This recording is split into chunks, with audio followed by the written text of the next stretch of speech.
आप सब जो गुजरात अदालत का जो जजमेंट आया था, गुजरात अदालत के जजमेंट में आप सब ने बहुत बड़ी संख्या में मुझे उसका ट्रांसलेट करके हिंदी में, कुछ ने इंग्लिश में भेजा। लेकिन वो जो कॉपी मुझे भेजी गई है, वो कॉपी ऑर्डर ऑन सेंटेंस का है। तो ऑर्डर ऑन सेंटेंस में जो होता है वो ये, और कि वो चूंकि जजमेंट की कॉपी मेरे ख्याल से बहुत मोटी होगी, और मुझे वो चनिंदा कुछ प्रिंट सेंटेंस की मिली है जिसमें सभी एक्यूज के बारे में कितनी सजा है वही लिखा हुआ है। तो मुझे लगता है बहुत काम के मेरे आ नहीं सका। मैं जो सोच रहा हूं कि यदि मुझे जजमेंट की कॉपी मिल जाए, ऑनलाइन यदि जजमेंट की कॉपी मिल जाए, तो जजमेंट की कॉपी में बहुत कुछ ऐसा होगा जो आपको बताने लायक होगा, देश को बताने के लायक होगा। आपको अच्छा ये लगेगा कि पूरी टेलीविजन मीडिया गुजरात के उस जजमेंट पे चुप्पी लगाए हुए है, अहमदाबाद के कोर्ट के चुप्पी लगाए। तब ये समझ जाएगा मैं क्यों कहता हूं और क्यों मैं फिल्म आरोप मुझे किताब लिखने की जरूरत पड़ गई, पत्रकारिता का काला अध्याय। क्यों पूरा पत्रकारिता का चरित्र इस कदर काला है कि इतना बड़ा हिस्टोरिकल जजमेंट जो अहमदाबाद से आया है टीवी चैनलों से गायब क्यों है।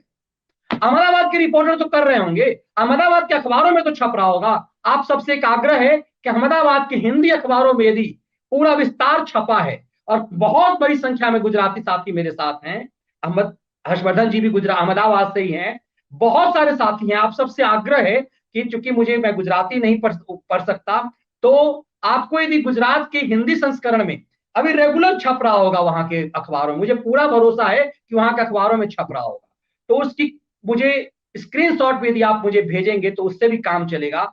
आपको ये अच्छा लगेगा कि हमने सतीश जी के साथ जो शो किए उसके वीडियो कटिंग करके खूब वायरल हो रहा है, और मेरे पास करीब कई ऐसे व्हाट्सएप ग्रुप से मेरे वीडियो मेरे व्हाट्सएप ग्रुप में आ रहे हैं अलग अलग तरह तरीके से।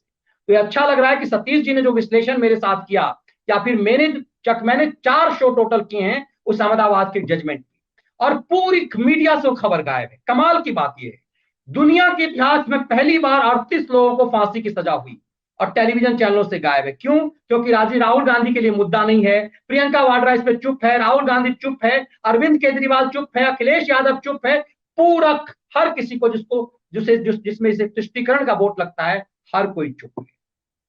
इसीलिए अहमदाबाद की कोर्ट के जजमेंट को मुझे यदि आप में से कोई भी यदि उपलब्ध करा दे, क्योंकि वो मुझे ऑर्डर ऑन सेंटेंस की कॉपी मिल पाई, वो बहुत काम की है नहीं, जजमेंट की कॉपी बहुत मोटी होगी। तो कम से कम यदि अखबार की कुछ वैसी रिपोर्ट मुझे मिल जाए तो मैं उसका विश्लेषण कर सकूं, मुझे ऐसा लगता है। या फिर पेन ड्राइव में वो दिया जा सकता है। राजेंद्र शर्मा जी कह रहे हैं कि जजमेंट कॉपी लाखों पेज, लाखों की तो नहीं होगी, लेकिन हाँ ये कई हजार पेज की जरूर होगी, क्योंकि इसमें इतने सारे एक्यूज हैं और इतने लूपहोल्स हैं।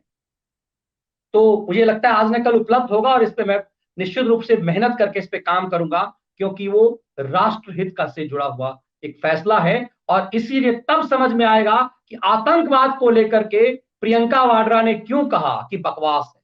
सोचिए, जिसका पिता आतंकवाद की भेंट चढ़ा हो, और उसका सिर्फ वो सिर्फ प्रियंका वाड्रा का पिता नहीं था, वो भारत का पूर्व प्रधानमंत्री थी।